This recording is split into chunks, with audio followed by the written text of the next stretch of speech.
Hello ভিয়াস, আসসালামু আলাইকুম। সবাই কেমন আছেন? আশা করি সবাই ভালো আছেন। দেশ ও দেশের বাইরে থেকে তন্ত্রমন্ত্র সাধনা এসকে চ্যানেলটি এই মুহূর্তে যারা দেখছেন সবাইকে জানাই আন্তরিক প্রীতি ও শুভেচ্ছা। দেশ ও দেশের বাহির থেকে তন্ত্রমন্ত্র সাধনা এসকে চ্যানেলটি যারা দেখছেন, চ্যানেলে নতুন হলে অবশ্যই চ্যানেলটা সাবস্ক্রাইব করবেন, পাশে থাকা বেল আইকনটি বাজিয়ে দেবেন যাতে নিত্য নতুন ভিডিও সবার আগে সবার প্রথম আপনি পেতে পারেন। দেশ ও দেশের বাইরে থেকে তন্ত্রমন্ত্র সাধনা এসকে চ্যানেলটি যারা দেখছেন, আজকে আপনাদের জন্য যে ভিডিওটা নিয়ে আমি উপস্থিত হয়েছি, কয়েক ঘন্টার মধ্যে বাধ্যকরণ একটি সুন্দর ইসলামিক একটি আমল। এই আমলটা কিভাবে আপনারা করবেন, এই নিয়মটা সম্পূর্ণ শরীয়তসম্মত। এটা স্বামী স্ত্রীর উপরে করা যাবে, যে কোনো ব্যক্তির উপরে করা যাবে, বিশেষ করে স্বামী স্ত্রীর উপরে এটা খুবই কার্যকারী। বাধ্যকরণ বশীকরণ আপনারা যে কোনো কাজই করেন, এটা যে কারোর উপরেই করা যায়, প্রয়োগ করা যায়, কিন্তু কিছুগুলো ধারা থাকে, যে ধারাগুলো পার্সেন্টেজ হিসাবে কিছু অংশ বেশি হয়, কিছু অংশে কম হয়। তো যাই হোক, এটা আপনি যে কোনো ব্যক্তির উপরে আপনি এটা করতে পারবেন, কারণ এটা সূরা বাকারার 165 নম্বর আয়াতের উপরে আলোচনা।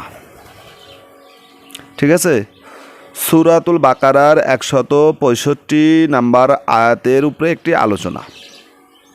মহান আল্লাহ তাআলা এই আয়াতে কি বলেছেন আর এর সম্পর্কে কি বলেছেন এবং এই আয়াতটি দ্বারা কি হয়, এ বিষয় নিয়ে আপনাদের সামনে আমি কথা বলবো। তবে এর পুরো আলোচনা যদি করতে যাই ঘন্টার পর ঘন্টা লাগবে, কিন্তু আমি সংক্ষেপে আপনাদের অল্প স্বল্প কথার ভিতরে বোঝানোর চেষ্টা করব। এগুলো কিন্তু ইসলামিক আমল, কোরআনি আমল। এগুলো করার মাধ্যমে সঙ্গে সঙ্গে এগুলো রেজাল্ট পাবেন। মাত্র কয়েক ঘন্টার ভিতরে আপনি এর ফলাফল দেখতে পারবেন নিজ চোখে, স্বচক্ষে, ইনশাআল্লাহ। কিন্তু কাজ করার পূর্বে আপনার যে জিনিসগুলোকে মানতে হবে সেটা হচ্ছে, সর্বপ্রথম একটা কাজ করতে গেলে সেই কাজের প্রতি আপনার পরিপূর্ণ বিশ্বাস অর্জন করতে হবে, বিশ্বাস হাসিল করতে হবে। বিশ্বাস যদি না থাকে তাহলে আপনি কোনো কাজেই সাকসেস হতে পারবেন না। এই জন্য কবি একটা কথাই বলেছেন যে, বিশ্বাসে বস্তু মেলে তর্কে বহুদূর। বিশ্বাস যখন আপনার থাকবে তখন সেখানে আপনি বস্তুর সন্ধান পাবেন, কিন্তু তর্কের মাধ্যমে কোনো জিনিসের সমাধান পাওয়া যায় না। তর্কে পরিণাম হচ্ছে খারাপ। কারণ যখনই আপনি একটা বিষয় নিয়ে তর্কে লিপ্ত হবেন, সেখানে জেদ হবে, আর জেদের থেকে রাগের সৃষ্টি হবে, রাগ থেকে দেখা যাবে যে দুর্ঘটনার সৃষ্টি হবে, যেটা হারাম। তো যাই হোক, আমি যে নকশাটা আপনাদের সামনে উপস্থিত করেছি, এই নকশাটা আপনারা কিভাবে ব্যবহার করবেন এবং কি নিয়মে কিভাবে কাজ করলে এটার সঠিক ফলাফল পাবেন, খুবই স্বল্প সময়ের ভিতরে আমি বোঝানোর চেষ্টা করব। ভিডিওটা গুরুত্ব সহকারে আপনাকে দেখতে হবে, মনোযোগ সহকারে আপনাকে বুঝতে হবে, মাথায় নিতে হবে, তাহলেই আপনারা এটার সঠিক সমাধান পেয়ে যাবেন ইনশাআল্লাহ। যদি স্বামী স্ত্রীর ভিতরে সামান্য কোনো কথাবার্তায় মনমালিন্য হয়, এখনকার বর্তমান সমাজে এটা রহরহ 100-তে 99%।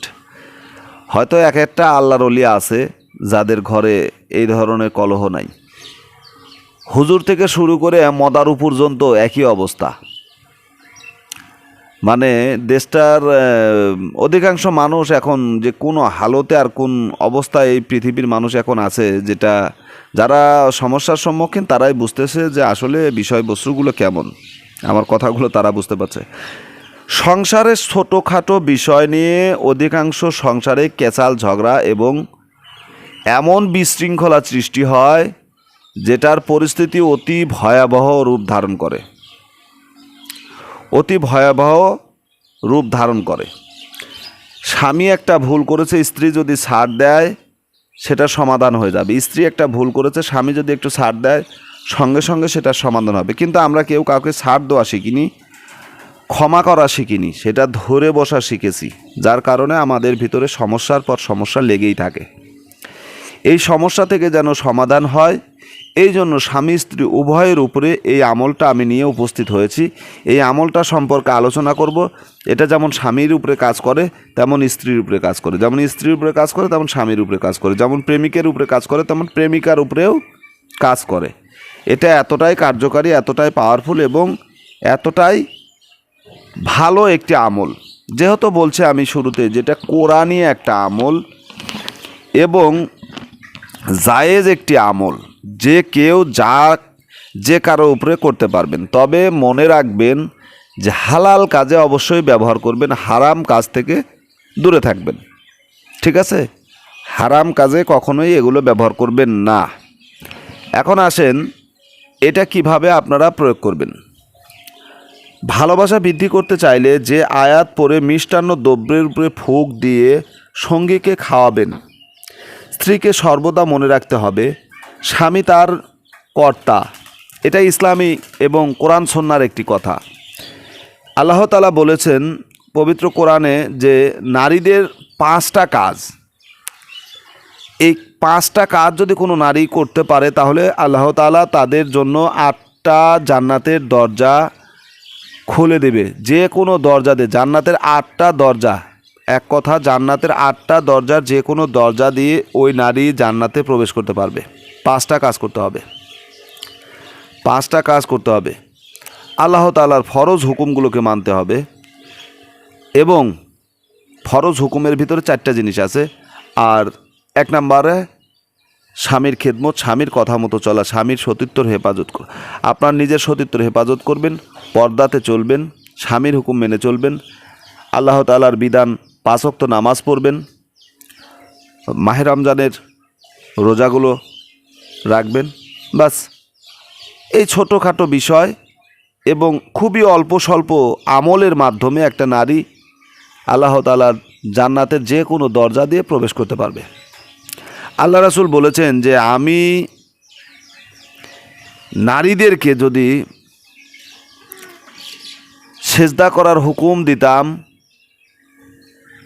কোনো মানুষকে যদি সেজদা করার হুকুম দিতাম, এখানে আল্লাহ রাসূল বারবার বলছে যে মানুষকে যদি মানুষ সেজদা করার হুকুম পেত তাহলে অবশ্যই আমি প্রত্যেকটা নারীকে তার স্বামীর পায়ে সেজদা করার হুকুম দিতাম। কিন্তু আল্লাহ তাআলা যেহেতু বলছে যে আমাকে ব্যতীত অন্য কাউকে সেজদা করতে পারবে না, তার জন্য এটাকে বন্ধ করে রাখা হয়েছে। কিন্তু যেমন আল্লাহ রাসূল একটা কথা বলেছেন কথাটাকে শক্তিশালী করার জন্য, যে আমি হলাম শেষ নবী, আমার পরে আর কোনো নবী নেই। যদি থাকতো তাহলে হযরত ওমর রাদিয়াল্লাহু তাআলা সে নবী হতে পারত।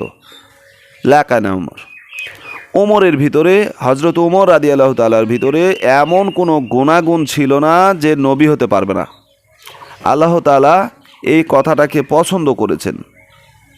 আমার প্রিয় নবীর এই কথাটার মান রক্ষা করতে গিয়ে কাল কিয়ামতের দিন হযরত ওমর রাদিয়াল্লাহু তাআলা আনহুকে নবীদের কাতারে দাঁড় করাবেন। ঠিক আছে, সুলাইমান আলাইহিস সালামের সামনে তাকে দাঁড় করানো হবে। তো এই যে দেখেন, এই কথাটা যেমন আল্লাহ তাআলা অনেক জায়গায় আয়াত নাজিলের সময় বিভিন্ন সময়ের কসম খেয়েছে, বিভিন্ন জিনিসে কসম করেছেন তিনি নিজে, কথাটাকে শক্তিশালী করার জন্য। তো এই আয়াতটা আপনারা পড়বেন, কতবার পড়বেন সেটা আমি আপনাদেরকে বলে দিচ্ছি। সর্বনিম্ন এই আয়াতটা, এই যে ওয়ামিনান নাস, এখান থেকে আপনার আজাব পর্যন্ত, শাহিদুল আজাব এই পর্যন্ত বাংলায় আছে। ঠিক আছে, বাংলায় আছে, আপনারা পড়ে নেবেন। 21 বার পড়বেন। ফজরের নামাজ শেষ করে, শুক্রবার দিন ফজর নামাজ শেষ করে এই আয়াতটা মিষ্টি দ্রব্যের উপরে 21 বার পরে ফুঁক দিয়ে যে কোনো ব্যক্তিকে আপনি খাওয়াবেন, সে আপনার বশীভূত হয়ে যাবে, আপনার মহাব্বতে পাগল অস্থির হয়ে যাবে, দেওয়ানা হয়ে যাবে। একটা মুহূর্তে সে আপনাকে ছাড়া থাকতে পারবে না, মুহূর্তের ভিতরে সে আপনার জন্য পাগল হয়ে যাবে। ঠিক আছে, এটা কয়েক ঘন্টার ভিতরে কাজ করে, সময়সীমার এখানেই, খুবই অল্প স্বল্প সময়ের ভিতরে এই নকশা, এই আমলের ফলাফল পাবেন। আর যে ব্যক্তি এই আমলটা করবে সে ব্যক্তি অবশ্যই এই তাবিজটা লিখে তার গলায় অথবা ডান হাতে, পুরুষ হলে গলায় অথবা ডান হাতে, মেয়ে হলে গলায় অথবা বাম হাতে ব্যবহার করবেন। সঙ্গে সঙ্গে কাজ করবে ইনশাআল্লাহ।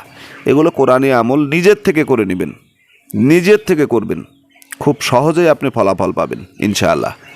আশা করি বুঝতে পেরেছেন। ভালো থাকুন, সুস্থ থাকুন। সকলের সুস্বাস্থ্য কামনা করে আজকের মতো বিদায় নিচ্ছি। আল্লাহ হাফেজ।